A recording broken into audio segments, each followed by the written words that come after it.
Hi everyone.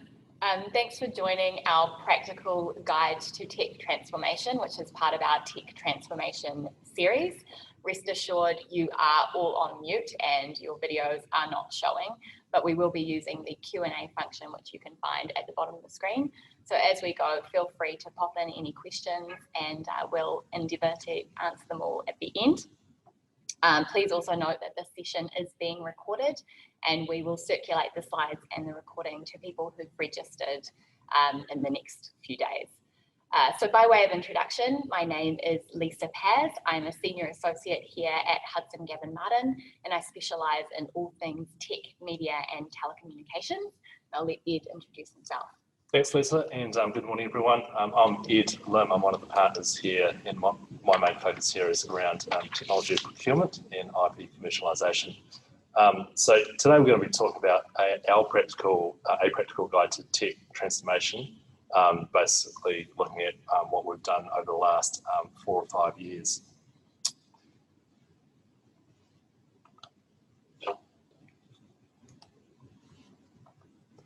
So I'm going to talk about a little bit about us so that you can kind of understand where we started and where we've got to, and that will sort of give you an idea of why we've done what we've done.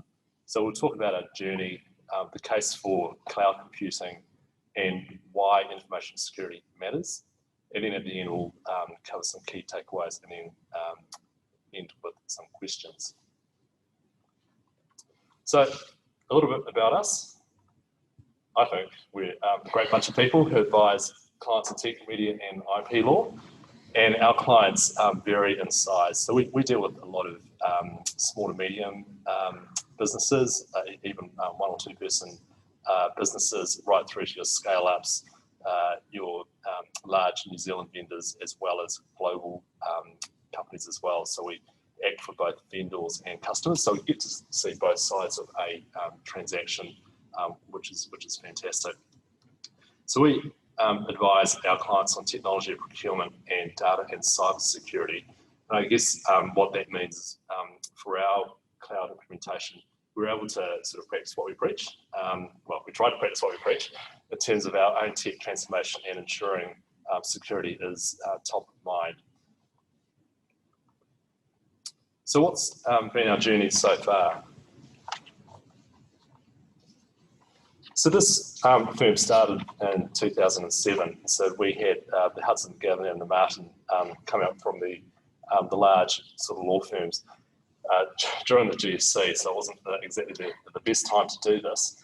And because they set up very quickly with a small number of staff, so I think they had about 8 people altogether, it was done very quickly. And so there was we were pretty much a startup, and there was very limited technology planning. You know, we needed a practice management system. We needed a document management system. The cloud was all kind of still quite new, especially for law firms back in 2007. So it was pretty much just, let's do what we need to do to get this firm up and running. And technology updates were done on an ad hoc basis. So we had all the equipment, server equipment, in a back room in our old offices in Key Street. So in around 2013, when I became a partner, they said, "Hey, you can have the technology role or the CTO role at work," which is something that I love doing because my background is in technology. I spent a good part of my life trying to develop systems, but then saw the light and became a lawyer. And so I took over in 2013, and sort of we had, not only was I sort of looking after the technology systems, but I was also the kind of like the help desk as well, which is great when you're also trying to do the day job. But in 2016, we had a couple of issues. The first one was we had pretty much sweated our physical IT server hardware. Our servers were a little bit unreliable. We were having outages which would take half a day to kind of recover from, and obviously that doesn't help when we're trying to get our client work done. Essentially, no one could do any work, and it became quite a big issue. And so we decided to look at new solutions. I was looking at buying new hardware and software, and that was going to cost around $120,000 just for the the implementation costs and the actual hardware. But I sort of knew that I'd be in the same situation in 5 years' time. I'd have to replace end-of-life hardware and spend the same amount of money on hardware and software again. And on top of that, we've got the ongoing costs, right? So the ongoing costs to run this thing were about $5,500 per month. So I think by the time I worked it out in terms of, if I swept the hardware over, say, 4 years, paying around about $8,500 a month in terms of equipment and support and software licenses and all that kind of stuff. So I thought there must be a better way. And so what I did was I sort of looked into a cloud solution, and that was part of the start of our tech transformation. But there was also another big driver, and that was in 2020, like this year, we knew that our lease was up in our Britomart offices, and we kind of thought, well, we've got to start doing something about, are we going to stay where we are or are we going to move? And so we made the decision that if we're going to move, we're going to have to be able to basically pick up our current systems and move somewhere else. And the best solution for that was like a cloud solution. And we've also got a changing landscape of work as well. So we've got flexible working arrangements that a lot of staff are looking for, and even us as partners, like a lot of us have young children, so being able to sort of work from home, work remotely is quite useful. But also we've got generation, I'm Generation X. We've got Gen Y, Gen Z, millennials, who are sort of digital natives and who are always kind of connected. And so they are looking at new ways, or different ways of working for the better. So, like I said, in 2016, I made that conscious decision to start putting a system in place which would give us the modern office environment for when we do our move. So this year we moved into the tower building in CBD. It will also allow us to have flexible working and minimise IT downtime. So our systems are all up. We don't have to worry about our systems falling over and calling our IT support guys to come in and fix whatever they have to fix. It also enabled fully outsourced IT support. So when the system is down in our old building, I would basically have to run into the server room and do the reboot or try and do something to make the thing work again. Whereas with a solution in the cloud, I can go into our Azure manager and basically reset servers if I need to, although I sort of leave that to our IT providers just in case I do something wrong, although I kind of think I know what I'm doing. The other thing was it was great because we were able to minimise our server room footprint. And so obviously office space here in the CBD pre-COVID was quite expensive. And so to get rid of our server room was fantastic, although office space now is probably quite cheap. And we also wanted to become a less paper office. We wouldn't be able to become a paperless office because we still have to work with paper. So we've got our notes here on paper, but we do strive to be less paper, and also we're also carbon zero certified, so we need to maintain that. But also, one of our main concerns was to ensure that we could have like a good disaster recovery system in place for business continuity. In 2011, when the Christchurch earthquakes hit, a lot of businesses weren't able to access the red zone. So we were concerned around things like, if there was an earthquake here or a fire or a theft or something like that, we needed to be able to pick up and run, keep running the firm. But probably the most important thing is that it had to be a really simple solution. We had to access everything anywhere, and it had to be developed with the user in mind. Now, my view on these things is there's no point putting in all the fancy gadgets and tech and all that kind of stuff if no one is going to use it.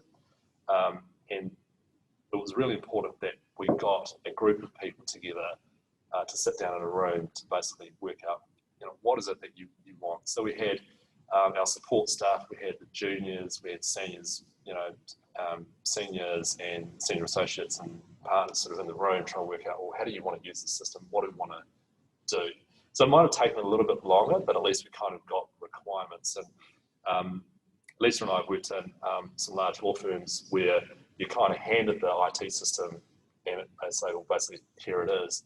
But a lot of the times it's not fit for purpose because, you know, we know what we do like and don't like about our systems. And so to be able to kind of, with a clean slate build what we wanted was actually quite cool. And a bit of a silver lining with COVID as well. Yeah, absolutely. With COVID, we obviously had a roadmap to basically put all these systems in place. But with COVID sort of affecting us all, we kind of had these things in place with remote working. It was pretty stressful because we kind of hadn't really tested it as well as we could have, but like no one knew during COVID, right? During lockdown, it was just one of those things. So yeah, our solution was basically moved everything into the cloud. So Lisa's going to talk to you a little bit about what cloud computing is. Yeah. So before we talk about a bit more about what we implemented here at HGM, it's probably worth stepping back and just doing a quick refresher on what we mean when we talk about the cloud. So traditionally, businesses have used physical servers, like Ed was talking about before. These are servers that are located or installed at your premises. The obligations are on the business to update, to upgrade, to deal with security. But the digital revolution has really created a shift away from ownership to services and from the kind of physical and tangible to this concept of the cloud. And a big part of this is due to the huge leaps and bounds in processing speeds of computers and the increasing amount of stuff that these computers can do. Businesses want to keep up and avoid being disrupted by sort of agile innovators, but are also really reluctant to spend big money on infrastructure and platforms and software that may very quickly become obsolete. And that's sort of the issue that we were grappling with. And this is where these as-a-service providers come in. So they've really created a niche in plugging this hole for businesses. So the three key as-a-service solutions are infrastructure as a service. So that's your kind of Microsoft Azure or AWS, which is providing things like servers for storage that are off our premises and on their premises. And then you've got platforms as a service, which provides a platform for you to build on. And that's the things like Apple iOS, where they have the platform and then you can build your own sort of software on top of that. And then there's software as a service, which enables you to access software through the internet. And that's things like Xero and Slack. So a really useful analogy for thinking about as a platform solution, I think, is the pizza shop analogy. So on this side, you'll see the blue things are the things that you manage, and the green things are the things that the vendor manages. So if we're talking about a traditional on-premise deployment in terms of a pizza shop, you're essentially making that pizza at home, right? The kitchen, the gas, and the oven are all yours. It's your pizza dough, it's your toppings, you're cooking the pizza. If you move to an infrastructure as a service model, then the infrastructure, so the kitchen, gas, and oven, are provided by the vendor, and you bring along your pizza dough, your toppings, and you cook the pizza. So it's kind of kitchen as a service. And then if you look at platform as a service, so they're providing the infrastructure and they're providing the platform or the pizza dough, and you're providing the toppings and cooking the pizza. So it's kind of a walk in and do what you need to do to bake this pizza. The last one is software as a service, which is essentially a takeaway pizza, right? They're providing the infrastructure, they're providing the platform, and then they're also providing the software as a service or the sweet toppings. And that's essentially like going into a pizza store and with software as a service, because it is a one-to-many service. It's usually done in a way that you can kind of pick some of the toppings here and there, but really you're kind of choosing from a menu and you get what you're given, and it's kind of priced accordingly. So that's just a really quick overview of the different solutions, but hopefully a really useful way of thinking about it. So what have we adopted? So we've adopted pretty much everything from the infrastructure as a service right through to software as a service. The infrastructure as a service component is basically having all of our software, and that's our practice management system, our document management system, and the storage accessible to us through virtual servers. So these servers are sitting in the cloud. So they're not, the software isn't software as a service. It's not like a one-to-many. It's actually, you think about our own instance of the software that is sitting in our virtual servers in Azure. Some of the problems that we had during the implementation were around the migration, because we were dealing with a practice management system which was kind of quite very dated, very 1990s. And so one of our main concerns was whether or not the software would work in Azure, because it wasn't obviously sitting in our server room. So we basically had to have it as what we call a published app. So it did kind of work. Well, it does work. We spent quite a lot of money making it work. But there was a bit of difficulty in having older software which wasn't really built for the cloud or being hosted in the cloud. So at the moment we're looking for a new practice management system to kind of round out our roadmap.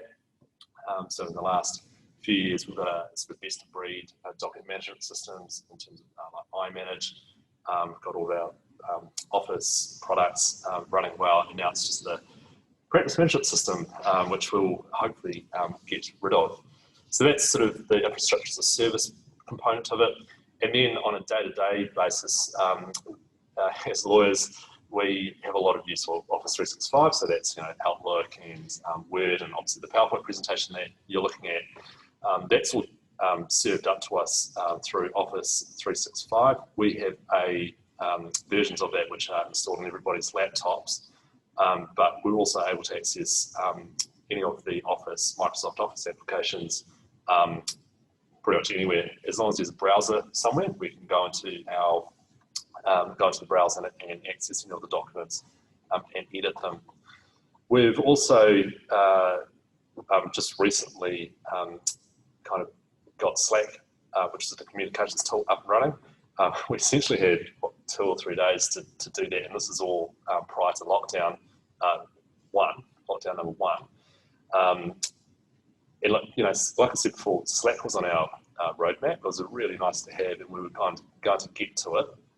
But lockdown accelerated the implementation of that. And thankfully, with software as a service, they're very easy to configure. And so I spent a week in configuring Slack, and it worked, Lisa, right? Yeah, it's been great actually. I think it's changed the dialogue of our business. Like we're all using emojis, and it's been wonderful. It's what you say to me, so in terms of changing the culture, it's been quite amazing. Yeah, it's been great.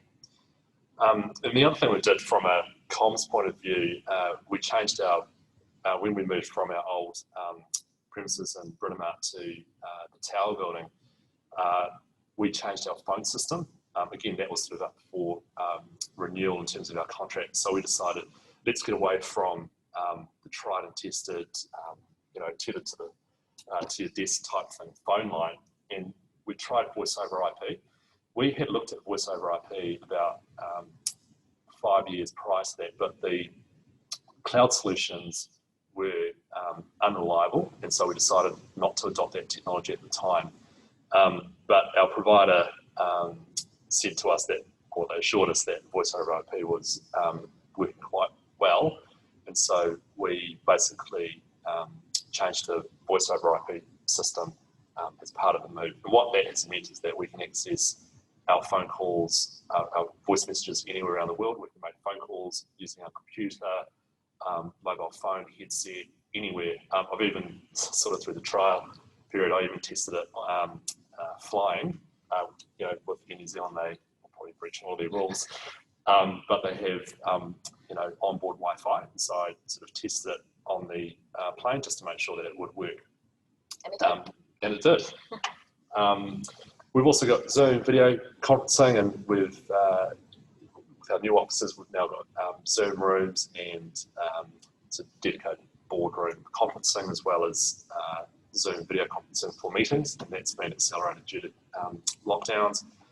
Xero accounting software, which is fantastic, as well as HubSpot, which is for our CRM. So I think we've kind of achieved in quite a short period of time what we wanted, which was having everything accessible anywhere at any time. And I think we've kind of met the sort of the objective of having users using it, because I think through the change management process where we made people aware of what was happening, we got people involved, and we told them this is the change that's going to happen. I think people have kind of taken it on board.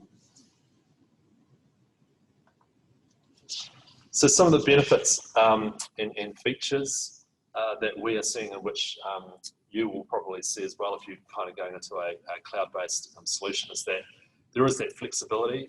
We can scale up or down our cloud capacity easily. So we've got growth in the terms of number of people, as well as clients, and the amount of data that we store. So as a law firm, we have to store pretty much everything that comes in. So storage is always going up like that. It's never sort of going down, because we're never deleting anything. And so we need to be able to increase our storage capacity, which we can easily do just by dialing it up or down through the Azure platform. Our backup and disaster recovery, which I talked about, is now taken care of. And we have automatic updates of our servers. They are now off premise, out of sight, and the suppliers take care of that for us, which is fantastic. We don't have to have people coming in and out of the building doing that for us. It's a pay-as-you-go service, so it cuts out the high cost of hardware. And I think that was one of the huge costs, like I mentioned before. It was about $120,000 to buy the hardware and the implementation of it. I mentioned that I think the monthly cost for implementing the hardware and buying the hardware was about $8,500 per month, financed over, say, 48 months.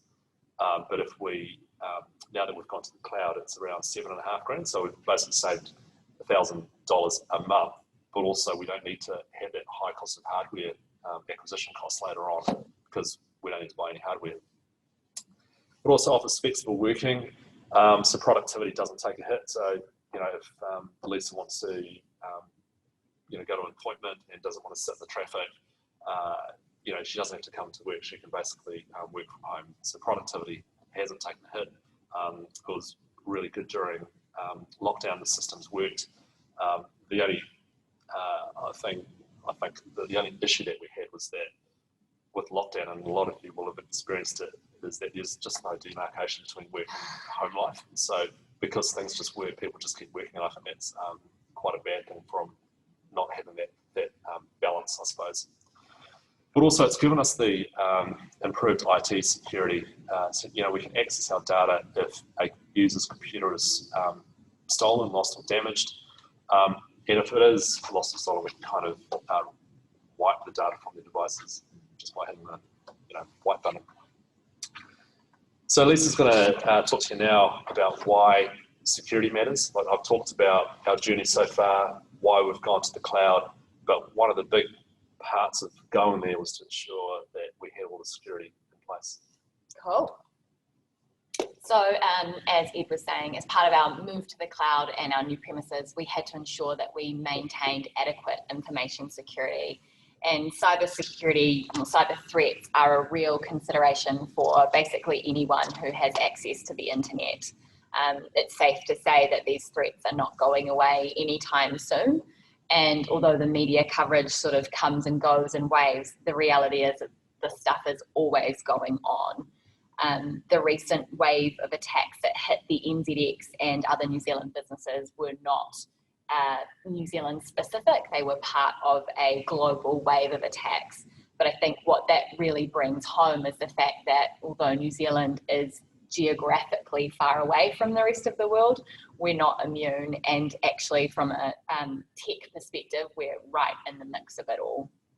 In terms of the latest attacks, the nature of attacks are constantly evolving, and what we've seen is the attacks have been quite dynamic, meaning that when you are hit, it's sort of like a bit of a game of whack-a-mole where you're constantly just you're getting attacked and you're trying to deal with it in lots of different ways. The recent attacks were DDoS attacks, which are distributed denial of service attacks, which is essentially bombarding a website with thousands of times more traffic than they're designed to take. And that's sort of combined with a ransomware element where the perpetrator comes to you and says, hey, are you hating this? You can pay us a bit of money and we'll stop. So I know this sounds a bit doom and gloom and maybe even feels a bit pointless to try and fight it when we know that even some of the businesses that were hit in New Zealand had gold star security systems.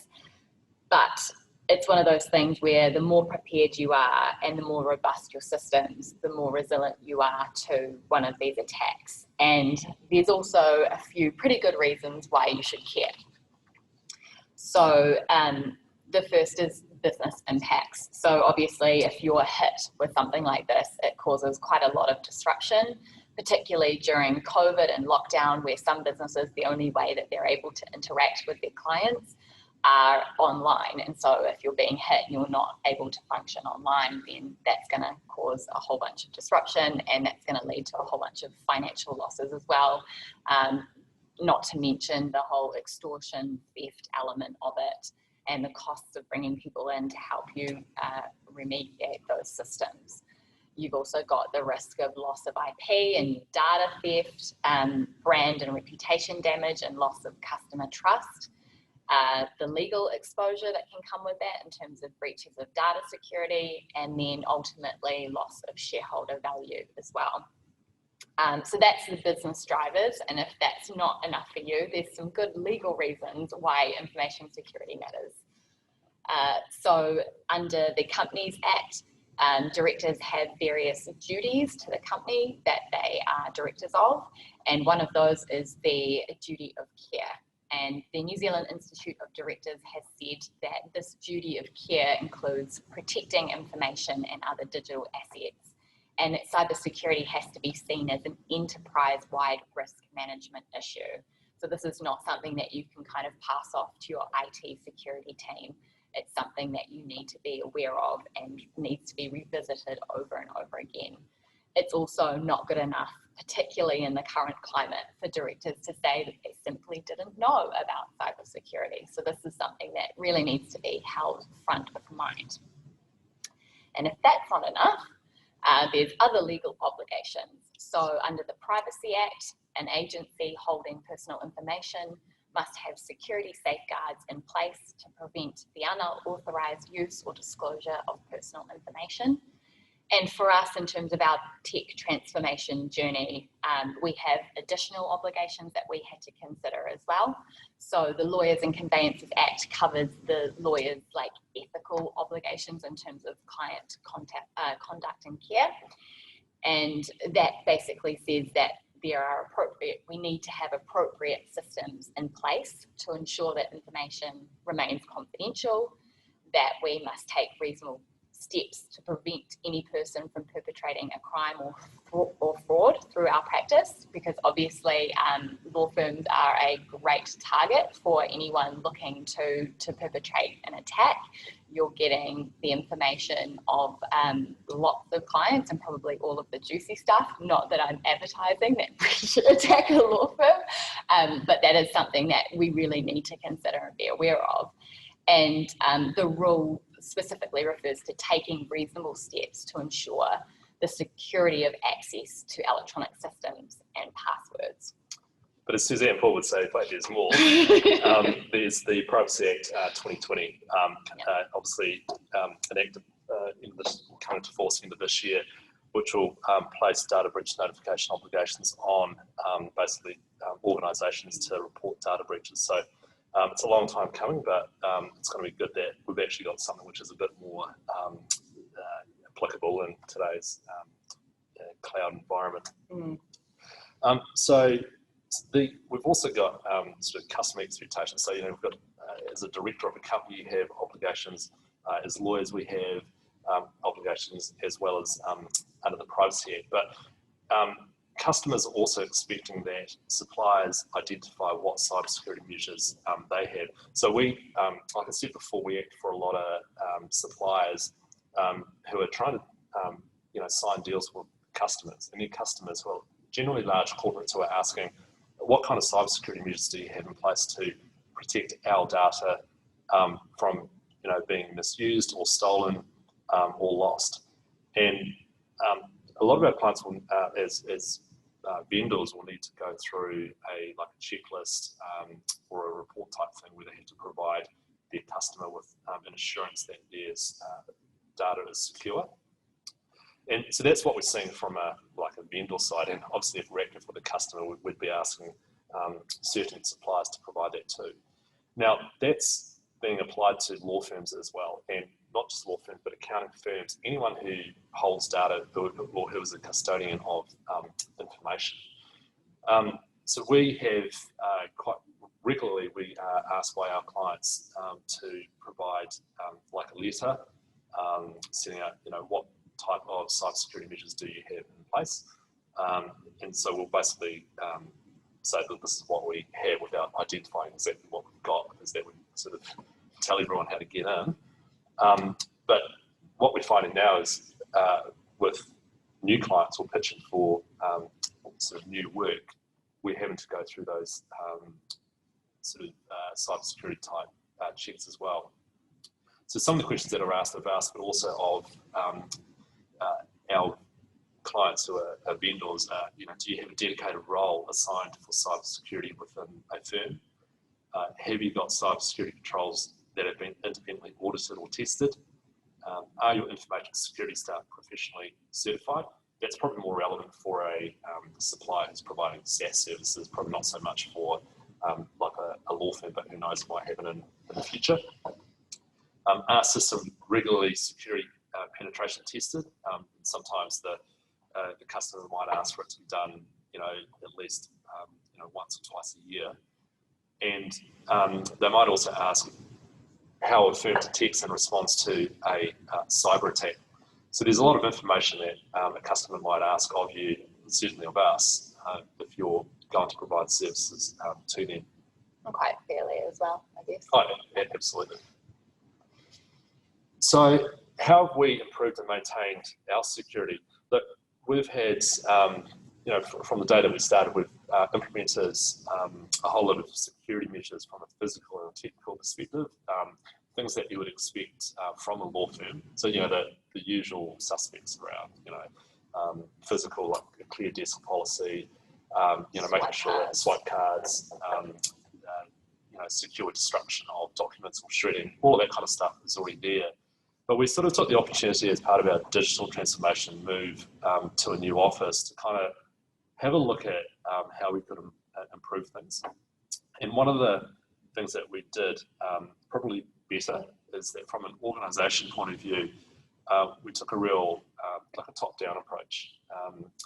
There was always when the firm started with, say, 8 people, it was kind of okay, communicate to them, hey, it's really important to look after your customer data and all that kind of stuff. But as the firm grew from 8 to 30, we've had to sort of instill in all of our staff, and they already know this because it's, as a lawyer, that's what you're supposed to do, but kind of from a top-down approach to say, look, your customer data is really important. It's valuable to them. It's valuable to basically anyone who gets it.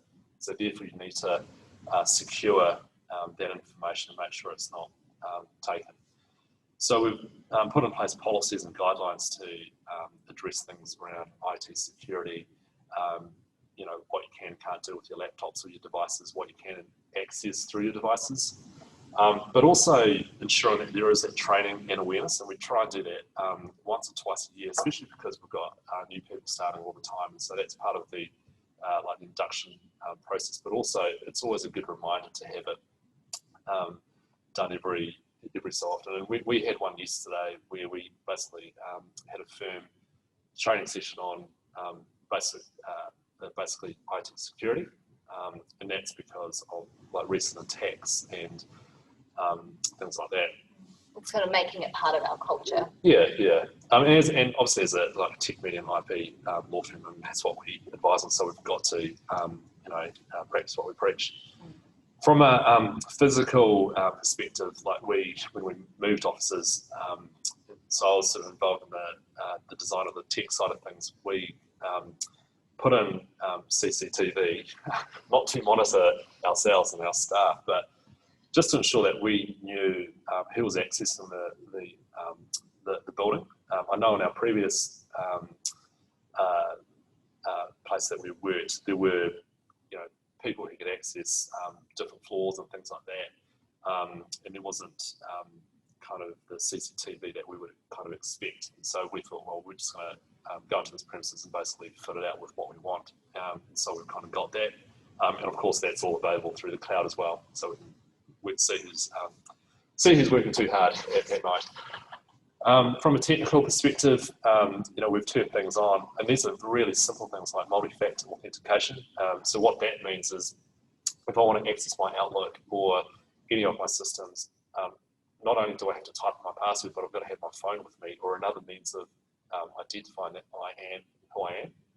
So kind of like when you use your internet banking and you're trying to make a transfer or something like that, it will send an authorization to your phone.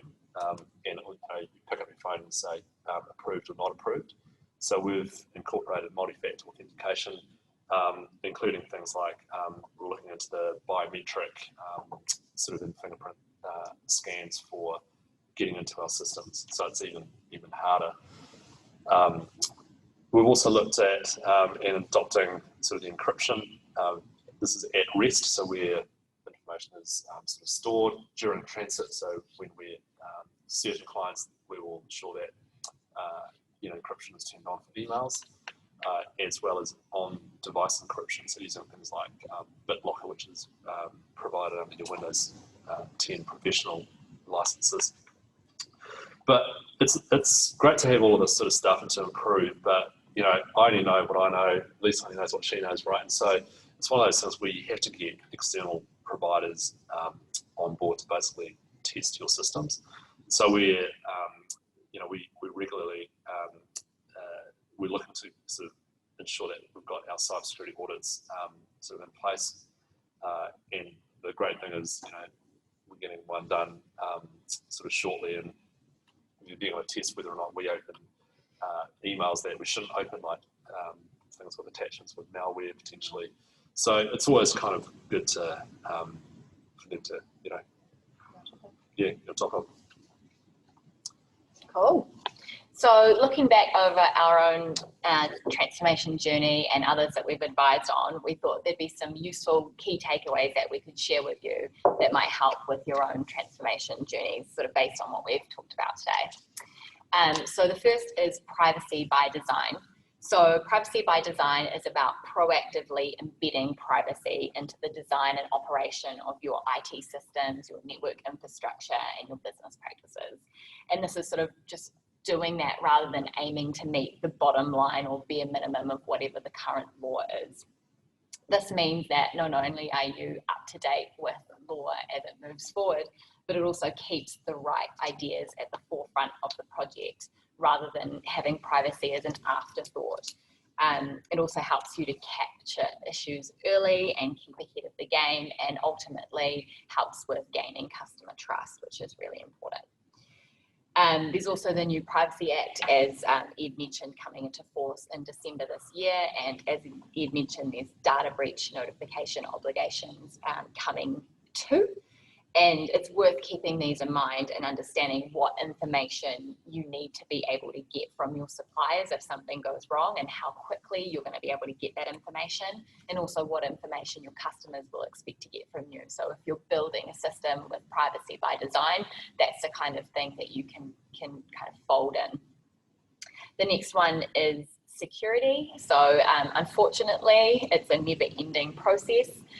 It's useful to think of yourself as a boat when you're online. You're out in the ocean and you don't want to be really paranoid about sinking, but at the same time, you do want to keep your eye on if there's any leaks and make sure that you patch them up really quickly. before spending any money on tech, it's probably useful to kind of go through a similar process like what we did, where you do a bit of a risk assessment and you think about what are the things that you're most worried about. So do you hold any customer, sensitive customer information or personal information? Are there utterly critical systems that you need to have your business running? For example, our billing system. Is there data or information that only you hold that nobody else holds, that people are relying on you to hold? So this kind of thinking will help you to understand what it is that you need to protect and how belt and braces you need to be. You should then look at penetration testing or security audits, as Ed mentioned, and sort of test where those vulnerabilities are. And then you can kind of look at defenses that pair up those key assets that you want to protect and those vulnerabilities that you've discovered. And hey, maybe it turns out that you don't have particularly sensitive information, or you're not particularly worried, and you can kind of live with that risk. Or maybe you'll throw a little bit of money at it and you'll look into some upgrades or some sort of security wraps or other cybersecurity protections. Or maybe you'll also look at cybersecurity insurance, although with that I would probably just think about whether, if you've lost a whole bunch of data and you've got some reputation issues following some kind of attack, is a payout from insurance going to do it for you? Is that going to be enough? So the next one is what we've sort of talked about throughout the session. User experience is key.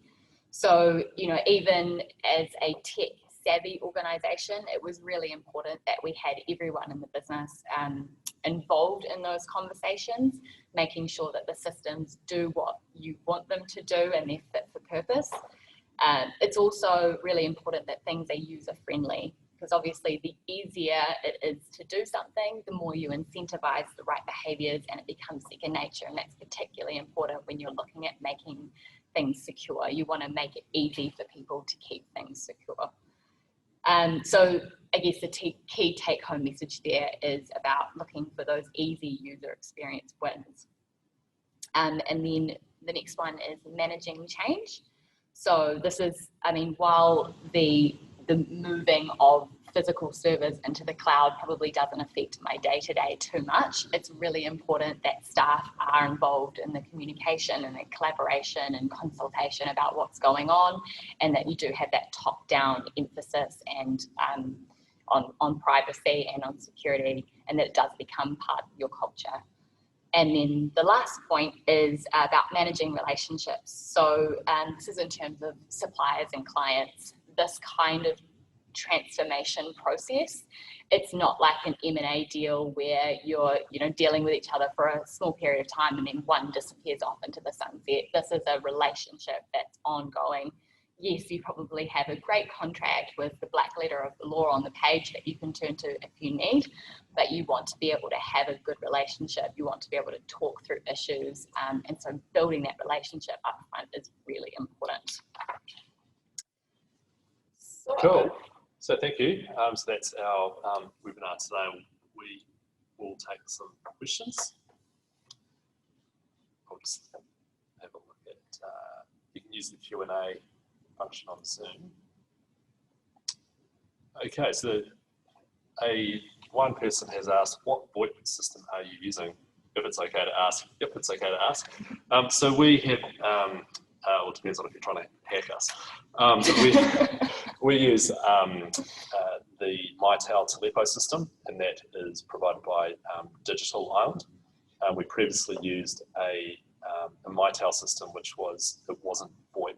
And like I said before, the reason why we did that was because we just weren't comfortable with the progress in that kind of technology at the time. But yeah, it's really good. We're able to kind of you take phone calls pretty much from anywhere. And the beauty is that you can everyone's got a DDI, and you can just call that DDI, and you don't need to know the person's mobile number, because it'll just go to the mobile number, or if you're at your desk, it'll go to your desk phone or your soft phone. So yeah, it's a good system. Do the next one, Lisa. So what steps should we take to, okay, so a question's been asked, what steps should we take if there's a data breach? So great question. I think you probably want to deal with it as immediately as possible. So you've got to think about who are the right people to get in the room. There might be people across the business that need to be involved, depending on what kind of business you're at. So for us, it would be obviously the partners, but you're thinking about your privacy officer, your lawyers, your PR advisors, and just kind of considering who you need to let know about this. Do you need to notify the privacy commissioner? And then you obviously want to start being able to investigate the causes of the breach, update your policies and procedures if required. Yeah. Sounds good. Got a question here. Have you used any external advisor to advise on how to redesign your infrastructure and select suppliers? If so, how useful did you find that? So we did use some external advisors, so our IT support providers, but it's one of those things where I kind of knew what we wanted. So as part of my role as sort of looking after the technology here, it was more of me going out to my colleagues and other people that I sort of know to sort of understand what it is that they were using. And I'd worked in other law firms that had these systems in place. So you kind of go with what you know and what you've worked with. And what was important to us was to ensure that everything kind of worked together. That all of the suppliers would talk to each other. And so Lisa talked about managing relationships, right? It's not only the relationship between us as a customer and a supplier, but it's also supplier to supplier. If your suppliers don't talk to each other, it's just an absolute nightmare, because here I am stuck in the middle trying to tell supplier A to talk to supplier B. I don't have sort of that time. I mean, I'd rather be doing some other stuff. So we did use external advisors in terms of looking at our cloud infrastructure around sort of what we needed from a number of servers that we needed and the cost to sort of run it. Look, it was a bit of a no-brainer to kind of use for us Microsoft Azure, because one of our clients, and B, we know how much time and effort and investment they put into cybersecurity. So yeah, so it was a bit of a yes, we did use external advisors, and I kind of took the opportunity to do a bit of it myself as well. Okay. Right. So here's another question. What remote login system do you use? For example, remote desktop services or Citrix? So what we do is we use, basically, we don't use Citrix because from a user experience, we just wanted it to be nice and easy. So we basically you can log into our system and there's multi-factor authentication, which allows you straight in. And because everything is in the cloud, it just works. So you're not having to kind of use security passes or dongles or little USB sticks to verify who you are. You basically just take your computer, log in, and then you're in. Obviously, there's a lot of security around that. And that was one of the long discussions I had with our technology providers, because I didn't want to have a situation where it was too hard to log in, because I've used Citrix before and other types of remote access systems, and or VPNs, and they become quite hard to use. So it works really well. We also do have remote desktop services, so we can actually access our systems through a whole lot of other ways. So if I needed to go into the RDS, for example, I can do that, which will allow me into another version of the desktop. But yeah, so there are a lot of ways that we can kind of get into our system, but all that's backed by a good bunch of security. And the last question, is what disaster recovery system do you use, and how do you decide what was appropriate? So that one is quite an important one. So we, again, we've signed up with one of our clients who provides SaaS-based disaster recovery plans to help us to, create the plan should we need one. So that covers everything from, systems going down to like an actual disaster, like an earthquake or fire, and it even covers off, things like pandemics, because that's what that's the other part of their business. So from a disaster recovery system perspective, if you like, it's more, I suppose, policies and procedures and guidelines in terms of what we have to do if there is a disaster. So one thing I would sort of suggest is kind of trying to use a system like that, or tools which will ask you the question and allow you to kind of think about, well, what is it that we need to do? So, rather than, for example, setting up calling trees in WhatsApp, prior to lockdown one, it would have been easier to have a system in place where you can, in which we had in Slack, where you can basically just group message everybody so that you can contact them. In terms of Azure, we've made sure that we've got the backups in place that we need, and again, it's making sure that what you've got is appropriate given what you want to pay. I mean, I could have redundancy forever, going from our Australia data centres, Sydney to Melbourne to Singapore to wherever. But again, you're paying for the cost of doing that. Every time you replicate a system, you're paying for the data. So you can imagine what we've got. We've got a whole lot of data that we store, terabytes of information, which we then, as well as the actual systems. So we've got our servers that need to run, our databases and SQL databases, all that kind of stuff sits on a server somewhere. Every time we replicate that, we need to pay another, data fee. And so we've kind of made the decision that, if it does fall over, then we've got to back up to, say Sydney and then Melbourne or wherever it might be. So that's kind of like what we've done. So it's very much it's not a one size fits all. It's very much, how far do you need to go? And just want to see if there's any other questions. Okay, we've got a question here that I'm going to get Lisa to answer because she is a user, so am I. But I designed a system. How would you manage any resistance from users to change? And I think, well, Lisa's a millennial, so she knows how to use, how to use digital devices, right? But yeah. I think some of the, I hope none of my other slightly older partners are listening.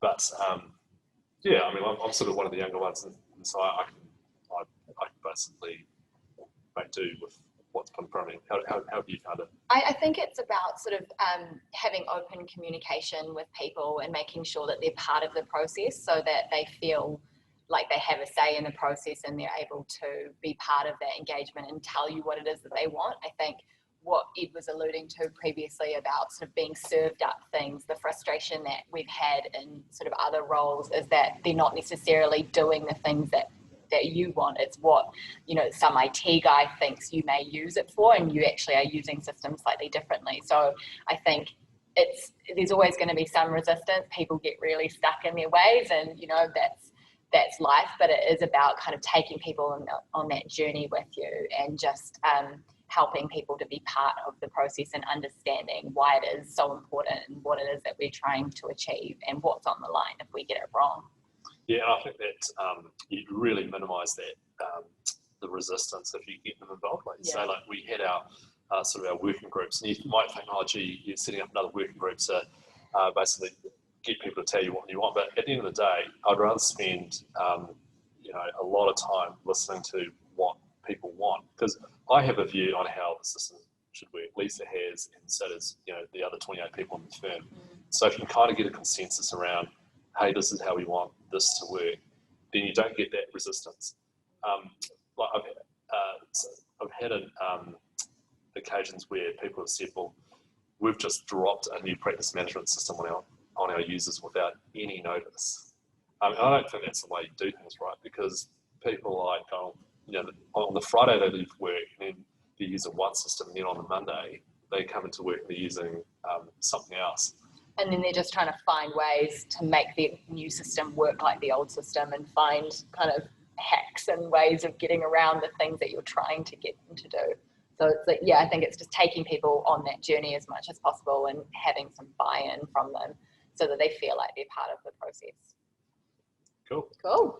Shall we close this with this?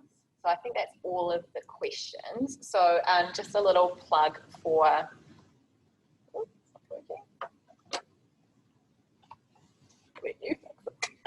She can't use the technology. Tech support. Tech support. There you go. Cool. So just a little plug for next week. So the next episode in our tech transformation series is called In-House Counsel Unite. I'll be back again along with my colleagues Andrew Dentis and Sonia Hill. All three of us have extensive experience working in-house on tech transformation projects. But you won't just have to take it from us. We will be joined by some leading in-house legal practitioners, Sarah White from Xero, Julian Benefield from Foodstuffs, and Michael Brick from Microsoft. For a panel discussion, we will share some tips, tricks, and strategies from the trenches of tech transformation. So if that's something that you're interested in, feel free to register and come along next Wednesday at 11 a.m. And thank you for your time this morning. Cool, and you can go and have your pizza as a service. Thank you very much. Thank you. See ya.